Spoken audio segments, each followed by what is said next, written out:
Assalamualaikum warahmatullahi wabarakatuh. Alhamdulillahi rabbil alamin. Nahmaduhu wa nasta'inuhu wa nastaghfiruhu wa nastahdihi. Wa na'udzu billahi ta'ala min sururi anfusina wa min sayyiati a'malina. May yahdihillahu fala mudilla lahu wa may yudlil falan tajida lahu waliyyan mursyida.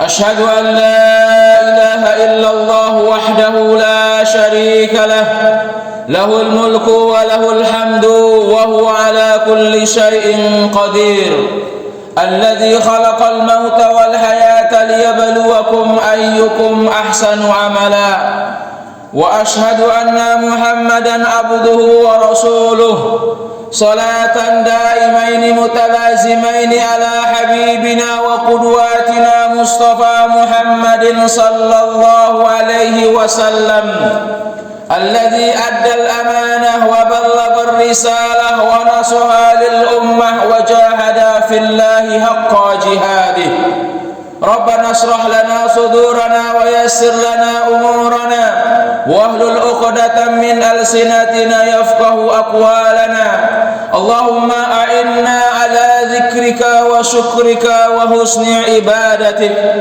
فقال الله تبارك وتعالى في كتابه الكريم أعوذ بالله من الشيطان الرجيم بسم الله الرحمن الرحيم يا أيها الذين آمنوا اتقوا الله حق تقاته ولا تموتن إلا وأنتم مسلمون وقال أيضا في سورة أخرى يا أيها الناس اتقوا ربكم الذي خلقكم من نفس واحدة وخلق منها زوجها وبث منهما رجالا كثيرا ونساء واتقوا الله الذي تساءلون به والأرحام إن الله كان عليكم رقيبا أوصيكم بنفسي وإياكم بتقوى الله فقد فاز المتقون صدق الله العظيم وصدق رسوله الكريم ونحن على ذلك من الشاهدين والشاكرين.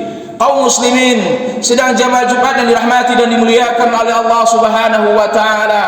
Alhamdulillah, segala puja dan puji syukur kita haturkan kehadirat Allah atas segala nikmat karunia anugerah yang Allah Subhanahu wa taala anugerahkan kepada kita, hingga dengan nikmat iman yang masih tertancap dalam hati ini kita dimudahkan oleh Allah Subhanahu wa taala untuk melangkahkan kaki kita, mengayunkan tangan kita menuju rumah Allah Subhanahu wa taala untuk melaksanakan kepada ketaatan kepada Allah Subhanahu wa taala atas apa yang Allah Subhanahu wa taala anugerahkan kepada kita. Banyak nikmat yang Allah Subhanahu wa taala berikan kepada kita, maka nikmat yang Allah Subhanahu wa taala berikan itu kita gunakan untuk kita mendekatkan diri kepada Allah Subhanahu wa taala. Kita gunakan nikmat yang Allah Subhanahu wa taala berikan itu kita gunakan untuk kita taqarrub kepada Allah Subhanahu wa taala, menjadikan diri kita ini betul-betul menjadi hamba Allah Subhanahu wa taala. Kemudian salawat beserta salam buat junjungan kita, teladan kita, idola kita, uswah hasanah, contoh yang sangat baik. Allah Subhanahu wa taala memuji Rasulullah sallallahu alaihi wasallam dikarenakan akhlak yang beliau miliki. Laqad kana fi Rasulillahi uswatun hasanah. Sungguh pada diri Rasulullah sallallahu alaihi wasallam terdapat suri tauladan yang baik. Maka kita sebagai umat Rasulullah sallallahu alaihi wasallam ingin kita bersama Rasulullah sallallahu alaihi wasallam, ingin kita berdampingan dengan Rasulullah sallallahu alaihi wasallam, maka jadikanlah Rasulullah sallallahu alaihi wasallam sebagai teladan dalam kehidupan kita di dunia ini. Ketika kita menjadikan Rasulullah sallallahu alaihi wasallam sebagai teladan dalam kehidupan kita, insyaallah Allah Subhanahu wa taala akan membangkitkan kita bersama orang-orang yang kita idolakan di dalam kehidupan kita ini. Kaum muslimin sedang jamaah Jumat yang dirahmati dan dimuliakan oleh Allah Subhanahu wa taala. Di sini khatib tidak lupa menyampaikan pesan Allah Subhanahu wa taala dan juga pesan Rasulullah sallallahu alaihi wasallam kepada kita semua untuk kita senantiasa meningkatkan kualitas iman dan takwa kita kepada Allah Subhanahu wa taala. Karena dengan iman dan takwa inilah kita dibedakan oleh Allah yang lainnya. Dengan iman dan takwa inilah kita akan menjadi mulia di sisi Allah Subhanahu wa taala. Bukan dari segi kekayaan yang kita miliki, bukan dari segi ketampanan yang kita miliki, tetapi kita akan dibedakan oleh Allah Subhanahu wa taala dikarenakan iman dan takwa yang ada pada diri kita. Sebagaimana firman Allah Subhanahu wa taala, Allah katakan, "Inna akramakum 'indallahi atqakum." Sesungguhnya orang yang paling mulia di sisi Allah Subhanahu wa taala di antara kalian adalah orang yang paling bertakwa kepada Allah Subhanahu wa taala. Takwa dalam arti imtisalu awamirillah wajtinabu nawahillah. Takwa dalam arti secara umum adalah melaksanakan segala perintah-perintah Allah dan menjauhi segala larangan-larangan Allah Subhanahu wa taala. Kaum muslimin sedang jamaah Jumat yang dirahmati dan dimuliakan oleh Allah Subhanahu wa taala. Allah Subhanahu wa taala berfirman dalam Al-Qur'an surat Al-Asr, "A'udzu billahi minasyaitonir rajim. Bismillahirrahmanirrahim. Wal 'asr. Innal insana lafi khusr illa alladziina aamanu wa 'amilus shalihat wa tawashaw bil haqq wa tawashaw bis sabr." Demi masa sesungguhnya manusia ini benar-benar berada di dalam kerugian, kecuali orang-orang yang beriman kepada Allah Subhanahu wa taala dan dia buktikan imannya dengan dia beramal saleh. Kemudian dia saling menasihati dalam kebenaran dan dia saling menasihati di dalam kesabaran. Kaum muslimin sedang jemaah Jumat yang dirahmati dan dimuliakan oleh Allah Subhanahu wa taala. Kalau kita melihat surat Al-Asr ini, Allah Subhanahu wa taala menegaskan kepada kita bahwa saja kita ini manusia, kata Allah, semuanya berada dalam kerugian. Kita semuanya rugi, kita semuanya sengsara, tetapi ada pengecualian, kata Allah Subhanahu wa taala. Dan kita hidup di dunia ini untuk menggapai kesuksesan. Kita ingin hidup di dunia ini untuk menggapai kebahagiaan. Dan betapa banyak orang yang menggapai kesuksesan, betapa banyak orang yang menggapai kebahagiaan untuk kehidupan di dunia saja, tetapi dia lupa akan kesuksesan atau kehidupan kebahagiaan nantinya, kehidupan di akhirat kelak. Kaum muslimin sedang jemaah Jumat yang dirahmati dan dimuliakan oleh Allah Subhanahu wa taala. Kita orang-orang yang beriman kepada Allah Subhanahu wa taala, bukan hanya saja kita menikmati kesuksesan hidup di dunia ini saja, tetapi kita ingin juga bahagia, ingin sukses kehidupan kita di dunia, bahkan kita bermohon kepada Allah Subhanahu wa taala kebahagiaan dan kesuksesan nanti kita hidup di akhirat kelak. Sebab di akhirat kelak itulah kehidupan kita yang sebenarnya. Kaum muslimin sedang jemaah Jumat yang dirahmati dan dimuliakan oleh Allah Subhanahu wa taala. Tahu kita semua kita dalam keadaan rugi, kata Allah Subhanahu wa taala. Kita tahu rugi, kita tahu sengsara, tetapi Allah Subhanahu wa taala ingatkan kepada kita supaya kalian tidak sengsara, supaya kalian sukses hidup di dunia dan bahagia di akhirat. Ada 4 karakter yang harus kita miliki dalam kehidupan kita ini. Yang pertama apa? Amanu, beriman kepada Allah Subhanahu wa taala. Iman bukan hanya saja mengatakan asyhadu an la ilaha illallah wa asyhadu anna muhammadar rasulullah, tetapi harus diiringi dengan ilmu.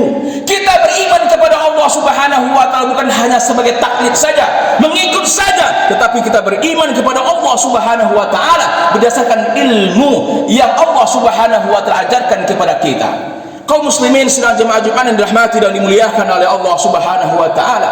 Maka ketika kita melihat dakwah Rasulullah sallallahu alaihi wasallam di periode pertama di kota Mekah, bagaimana Rasulullah sallallahu alaihi wasallam mengajak umat kafir Quraisy ketika itu untuk bertauhid kepada Allah Subhanahu wa taala, untuk mengesahkan Allah Subhanahu wa taala, dan tetapi kebanyakan orang-orang kafir Quraisy menolak untuk mengucapkan kalimat tauhid, mengucapkan kalimat la ilaha illallah, karena mereka paham sangat apa makna kalimat tauhid, apa makna kalimat la ilaha illallah. Bukan hanya sekedar mengucapkan kalimat tauhid, tetapi makna di balik konsekuensi daripada pengucapan kalimat syahadah itu luar biasa besarnya di sisi Allah Subhanahu wa taala.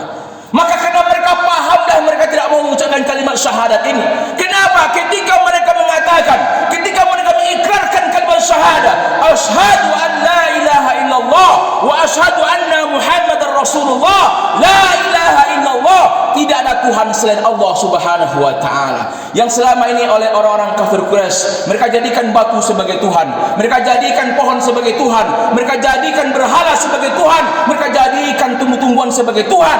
Tetapi ketika mereka sudah mengikrarkan kalimat tauhid, maka mereka harus menuhankan Allah Subhanahu wa taala. Berarti konsekuensinya mereka harus tinggalkan semua kebiasaan yang mereka lakukan selama ini, dan mereka harus mengikuti apa-apa yang telah disampaikan oleh Rasulullah sallallahu alaihi wasallam. Hal inilah yang membuat orang-orang kafir Quraisy berat untuk mengucapkan kalimat la ilaha illallah. Kenapa? Karena mereka tidak sanggup untuk meninggalkan sesuatu kebiasaan yang telah diwariskan oleh nenek moyang mereka kepada mereka. Kaum muslimin sedang jamaah Jumat yang dirahmati dan dimuliakan oleh Allah Subhanahu wa taala, tidak cukup kita hanya beriman kepada Allah. Tidak cukup ketika kita mengucapkan kalimat tauhid la ilaha illallah, tetapi harus ada bukti real yang harus kita buktikan akan iman yang kita miliki dalam kehidupan kita ini. Makanya kalau kita melihat kisah Nabi Allah Subhanahu wa taala Ibrahim alaihissalam dengan anak beliau Ismail alaihissalam, kita lihat bagaimana pengorbanan yang dilakukan oleh Nabi Allah Ibrahim alaihissalam, sehingga Allah Subhanahu wa taala menjadikan Ibrahim alaihissalam sebagai Khalilullah, kekasihnya Allah Subhanahu wa taala, dikenakan pengorbanan ibadah yang sangat luar biasa yang diberikan oleh Nabi Ibrahim alaihissalam kepada Allah Subhanahu wa taala. Maka syarat kedua supaya kita ingin bahagia di dunia dan akhirat, supaya kita sukses dunia akhirat, selain kita beriman kepada Allah Subhanahu wa taala, adalah kita melakukan amal soleh. Kaum muslimin sedang jemaah Jumat yang dirahmati dan dimuliakan oleh Allah Subhanahu wa taala, anwa'u a'malu soleh katsira, sesungguhnya macam-macam amal soleh itu banyak sekali. Pada kesempatan yang mulia ini, di hari yang mulia ini, kaum muslimin yang dirahmati dan dimuliakan oleh Allah Subhanahu wa taala, kita mengajak kepada kita semua, Allah Subhanahu wa taala meminta kita untuk berkorban. Sebentar lagi, tidak lama lagi, kita akan merayakan suatu peristiwa yang sangat agung dalam agama kita, yaitu Idul Adha, hari pengorbanan, yang mana Allah Subhanahu wa taala meminta kita berkorban hanya bersifat materi saja. Belum lagi yang kita korbankan jiwa kita. Allah tidak meminta jiwa-jiwa kita, tetapi Allah Subhanahu wa taala meminta mengorbankan sedikit nikmat yang Allah berikan kepada kita.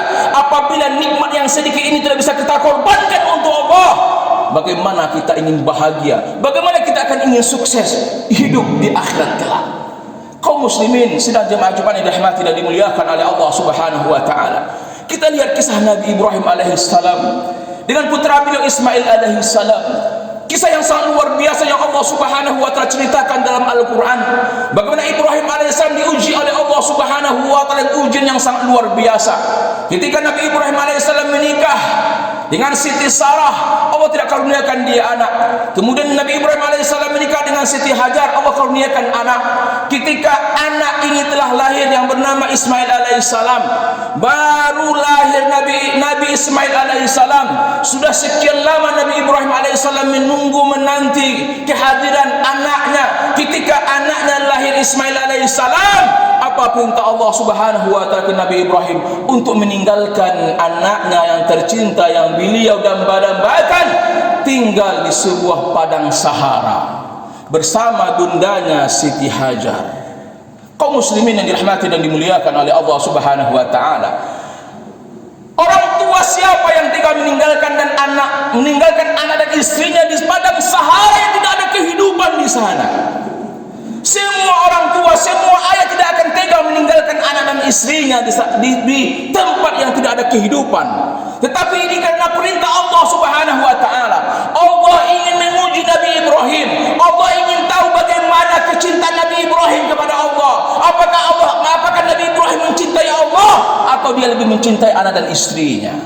Maka Nabi Ibrahim alaihissalam mencintai Allah, maka Nabi Ibrahim alaihissalam laksanakan perintah Allah Subhanahu wa taala untuk meninggalkan anak dan istrinya di padang Sahara yang tidak ada kehidupan, yang tidak ada tumbuh-tumbuhan, padang sahara gersang, tidak ada kehidupan, tidak ada air di sana.